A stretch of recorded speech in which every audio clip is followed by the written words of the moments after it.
Hello guys, ये मैंने मछली के पकोड़े बनाए हैं अभी। देखो ये पकोड़े बन रहे हैं यहाँ पर। ये कुछ तैयार हो चुके हैं और ये देखें, ये ब्राउन कलर में बेहतरीन पकोड़े बन रहे हैं और ये तैयार हो चुके हैं। इनमें से भी मैं एक उठाता हूँ। वाह, ये देखो, ये फुल फ्राई हो चुका है। ये अगर ये छोटी छोटी मछली है तो उसको आप ज़ाया मत करें। इसको ऐसे ये पकोड़े बना के इसके बेहतरीन आप ये खा सकते हैं ऐसे। वाह, ये कांटे समेत आप खा सकते हैं। इसके अंदर के कांटे निकालने की ज़रूरत नहीं है आपको। ऐसे वाह, लजीज टेस्टी। नमक थोड़ा कम है, ठीक है। वाह,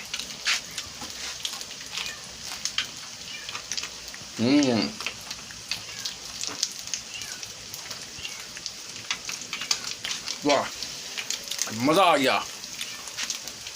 अभी ये मेरी और भी अभी फ्राई हो रहा है, मैं सारे खाऊंगा ये देखें, ये फ्राई हो रहा है।